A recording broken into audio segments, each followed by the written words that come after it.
Well, I'm so excited to bring this sketchbook to you. It's my first ever sketchbook that I've ever finished. Over the years that I've been kind of messing around with art, I've started so many sketchbooks, bought so many sketchbooks, and have just um, been too scared to start them or too scared to continue with them. Because you may have made a good drawing and you think, oh, the next one's going to ruin it, and then it'll be a waste of a sketchbook. And I've suddenly come to realization that that's not the intent of these sketchbooks. It's just to get those mind farts out and just record things and have happy accidents. So I've finally kind of come to terms with what a sketchbook for me should be. So this is a small, I think it's A5 Moleskine sketchbook. It's a regular sketchbook. It's not watercolor or anything. So the paper isn't ever so forgiving for watercolors, but I have used watercolor in this book. And so without any further ado, I'm going to take you into my sketchbook. The first pages, I just threw some watercolor down because I just wanted to get rid of the brand new feel of a sketchbook. I just wanted to kind of ruin it straight away. And I drew some little portraits on the back of some wooden spoons and stuck them in, so that was just a bit of fun. Now, the first real picture I did was this one. I copied a picture I found on the internet. I really liked the style of how it was done, so I wanted to get a mindset of how the artist just used simply black ink to portray this kind of unusual, otherworldly style building. I then went on to draw something of a similar style. This is a made-up building, and again, I kind of like this idea of kind of dystopian buildings that you look at and you think, well, that clearly doesn't exist in our world, but I understand it. I know it has a purpose, and I don't know what that thing's for, but I know they know what it's for. I kind of love that untold story. This was a picture I found on the internet of a local building. It's actually in the village South Downth where I have my workshop, and it's a dovecote. And I didn't realise this, but farmers would keep doves in a building like this to collect the excrement, and the excrement would then be gathered together and used as fertiliser, kind of before fertiliser mass production was a thing. So, and it's just a lovely round building. It's just so bizarre, and it still stands, and it's probably a couple of 100 years old. It's just a beautiful thing. So I wanted to get a record of that. Had a go at doing. I penciled in this mech, this robot, in a kind of style of a gorilla. And I just didn't go back and finish it off. So I'll probably go back and ink over that. There's a little village nearby, a little town called Rochester. You might be familiar with Rochester for Dickens fame. Some of the buildings there are 400, 500, 600 years old. There's a castle there that probably does certainly predate though the buildings in the town on the high street. And this was probably part of that castle. In reality, the castle sits further up the road, but by a tune of, I don't know, 600 yards. So this was probably part of the original gatehouse, and this house was probably built on top of the old remnants of part of that old castle. So the actual building is, it's umpteen several hundred years old, and someone actually lives in this. So if you walk through this tunnel, there's a door on the inside, and this is their staircase up to their house. So it's just the most bizarre residence that dates back 500 odd years. I fell in love with Street View on Google, and you can just go anywhere in the world and drive down someone's street. I found this in America. It's actually 1869 Front Street, Belfast, Maine, America. A fire hydrant. So you can come across things that you wouldn't normally come across in your everyday life. And so I wanted to sketch a fire hydrant and understand how the things are made and what the parts do. So I've kind of, you always see them in films, but now I have an understanding of what a fire hydrant is. This is back into Rochester. The building is several hundred years old, and it's now a restaurant called the Quills.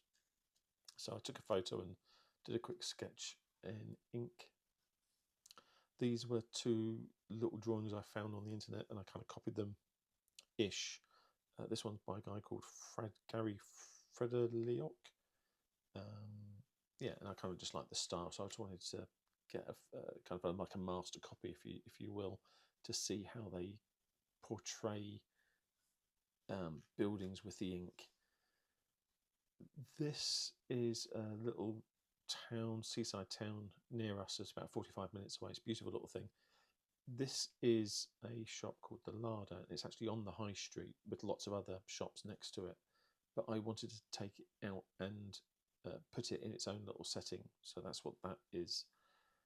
I was in Wales, in Cardigan Bay. This is actually in Abereron, and it used to be called the Pound Shop, and it's now inflation. It's now the £1.20 shop, but they kind of sell everything: kids' toys and nets for the beach and hardware. Everything in there is kind of a £1.20 or thereabouts. And there's a cafe just opposite, and I sat and had a couple of coffees whilst I just sat and scribbled that shop. I think some of these shells I copied from Corey Treger Erdner, and the rest I kind of just drew some skulls. Got a bit carried away with some stuff. This was another picture I found on the internet, Grumnali, something like that, and I just love the way that they'd done that figure, the dynamic pose, the way that they portrayed the hands and the feet and the shoes, and I wanted to get an understanding of how they used ink to portray that. Really love that little sketch, so it's like a master copy, so I can learn myself how to draw these things. Some made up dystopian buildings, and again, I love things that don't have an explanation, but you'd look at that and go, well, yeah, it looks like it should exist and has a purpose, but I don't know what that is, and that kind of really intrigues me, that sense of sci-fi dystopian. Some rabbits, I'm just doing the box frame for the rabbits, understanding their structure. This was a photo off the internet, and I drew that in kind of a blue ink. I've got an ice blue lead pencil, and I drew the skull and I outlined it in ink, and I really liked the juxtaposition of the two, so I'm going to do something, happy accident, I'm going to do something else with that. I'm going to go back and explore that at some point.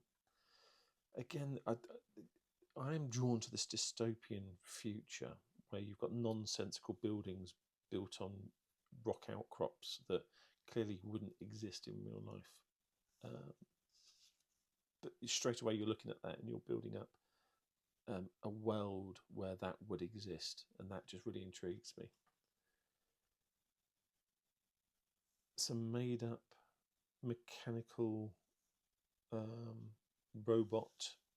I based these on dogs, kind of drew in a really rough skeleton and then just turned them into mech. Yeah, I kind of enjoy doing these because it's just endless, the variety that you can do, and you can make up engine compartments and stuff. It's great fun. Really enjoyed doing that kind of thing. Same with these are just more of the same.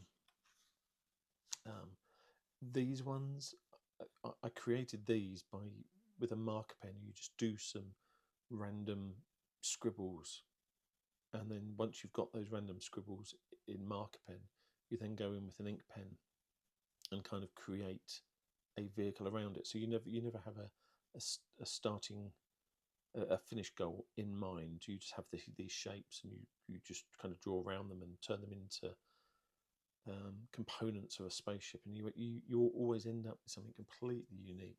I love doing those. Another little made up building. This one was done with a dip nib in Indian ink, and some of the ink had pulled, and so I just blew on it, and it created these dribbles, and I kind of like that. More ink splot drawings. So I put some ink down, blow hard, and the ink goes in every direction. You have no control over it. It's really random.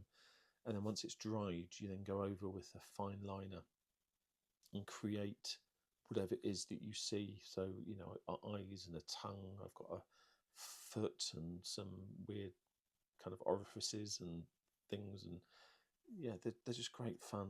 Great fun to do. I do like these. Same here. I did this one, and I could just straight away see the head with the antennae, the torso, the hands, and they're great fun to do. And again, you're creating something that you would never sit down and draw. But you can now take that lady or parts of it of this creature and turn it into a monster or into a creature, and there's lots of elements here that you could take and add on as an appendage for a creature. It gives you something that you would never dream of drawing. These are the ink splots, but this red ink and this black ink is a bit too dark. You can't really draw over it to turn it into another shape. So I'm probably going to abandon them too. It's just been too dark, and learn the error of my ways. Copied this one off the internet. I like again the way that these buildings are being built into this kind of rock outcrop. And again, you look at it and you just know it's from another era, another world, but you understand it. I do love that. These kind of naive sketches where the anatomy isn't right, but you know what it is. This intrigues me. More of the ink splot. I think this one's my favourite. We've got nipples and orifices, and there's a willy there. Eyes. There's just lots of detail, brains and hangy bits, and yeah, they really are great fun to do. Just get a bit of ink, blow it, it goes everywhere, and then you just sit there and turn it into something like these two. So I can see here the snout of a moose with some horns and 3 legs, and something like an udder or something, udder on its back. So you just sit there and you just turn it into, and you would never sit and draw that. You need the stupidity of blown ink to kind of do these things. And you can see this one here. I've kind of started with some red and blue Biro ink at the bottom, kind of turning it into a 3-dimensional shape out of this flat ink this was done with a Bic pen, 4 colours. Kind of like how that one turned out. Some made up vehicles. So this is just ink drawings, and then I just went over with a bit of watercolour. So whilst this isn't specifically watercolour paper, it takes the watercolour quite well. Some pencil drawings. These are real cars. The Delage, the Auburn E-type Jaguar. I made these 2 up. Once I got to the 4th one, I thought, I want to do them in perspective. So I drew in some rough perspective lines and created a couple of vehicles, and I might go back and ink over them. I was just experimenting with cut lines. Cut lines are how sheets of metal come together on a car, vehicle, or on a robot, or on a spaceship, and it's how they join. And you can have great fun kind of making up ways that they link together, and you'll see these kind of things on the side of Star Trek ships and Star Wars ships and vehicles and stuff. There's great fun to kind of just make up. That was Toothless. More made up vehicles. I was thinking about satellite recovery, so I drew this vehicle for the satellite recovery. So this satellite's just landed, the parachutes there deflated, and I kind of randomly went on to Google Earth and found Ozero marshes in Russia, and then there's a town nearby, and I went on Google Street View and found this doorway, and it's like a local it's just a great square rectangular featureless building, but it's the local convenience store, kind of like a supermarket, but Russian style. Again, another perspective drawn car with a sphere-y, dystopian-y, sci-fi orb, and I was going to go in and ink this. That's a 1923 Franklin Model 10, apparently. I must have found an image of one of those vehicles, and then I think I found it in profile and decided to turn it into a 3-dimensional. This is quite interesting. I had some acrylic paint, so I put a splodge on, spread it out with a bit of tissue paper, and then did some kind of just quick sketches, little running robot there. Experimenting here, I don't know if you can see this, this is masking tape attached onto the paper, so I'm drawing over both the paper and masking tape, just playing and having fun with texture. Some more car drawings, more of that acrylic paint, That's a photo of my teeth, how crooked they are. That's that, and that's green and blue biro. And again, just happy accidents. You do these things and you just think, oh, I love that texture, and I love the way I've done that, and I love the way the writing is, or the colours turn out. They're all just great fun. And I've taken to doing this as well, these scales that are nonsensical. They don't mean anything. They're just made up rubbish. But you look at that ink splodge, and we've got kind of a rabbity, kind of foxy thing going on with braiding and checkerboard and whatever else, scales going on, and that's just great fun. Absolutely bonkers. But you would never sit down and draw that. That's just happy accidents. Another, I was using this blue. It's a bit like what the kind of colour Disney used to use to do the underdrawings for their characters, because it doesn't detract from when you start inking over. This was a photograph of a building that was entered into an exhibition, and again I love the dystopian nature of all the tubes and the pipes and the ladders and the stairs and the rooms. And you look at that building just thinking, what on earth is its purpose? Great fun. I don't know if you can see this very well. This is a 4-point perspective. It's a fisheye perspective. I was sat at the end of a pier with my wife, and there's a lighthouse and some bar tables, and we were sat there having a coffee, and I decided to draw it, but in kind of a fisheye perspective, but I never got around to inking it. A very quick sketch of David Bowie, some skulls, just random kind of drawings. These again are fun. I just do a little biro scribble, and then you look at it's a bit like making pictures out of clouds. You then sit there and think, oh, there's a horn and an eye and an ear, and again, you just happy accidents. This was an architect's model of a building that was kind of tribal, kind of African-esque. You could imagine seeing it on the plains of Africa, kind of like that. So I did a little picture. That's a nice little shape. I can kind of see a cow with some horns, maybe. This was another one of these ink splodge pictures, and he turned into a man, and I thought he looks like an idiot, so I turned him into a tarot card, the Fool. I like I'm going to visit this idea of doing the whole series of tarot cards reimagined, pencil drawing, 4-colour biro, marker pen, and these are Indian ink with a dip nib pen, very quick. These are kind of a few minutes each, these two. 5 minutes, that one probably took me a little bit longer, half an hour or something. Some more random sketches. Some of them were probably copied from the internet, some of them were made up. I was just experimenting with different pens, different pencils, different inks, different styles. Then I happened across this challenge. There's a guy called Ahmed Al-Diri, I think. I'll put his name in the show notes, and he's got a Pinterest board of 100 faces, and the idea is that you do 100 portraits in 30 days. And this is my starts. This is number 1, 2, 3, 4, and then I skip in between different sketchbooks with some of the others. But I just really liked experimenting, and for me, what I'm going to do is just only do them in ink. So all of these are direct ink drawings. There's no pencil. There's no planning as such. They're just direct in ink, and it creates concision where you have to be concise. You have to decide. It's a wonderful word, concision. It makes you think about each mark you're putting down, and the relative widths and sizes and placement and scale. It kind of just it makes you better. Two different pens, 2 different inks.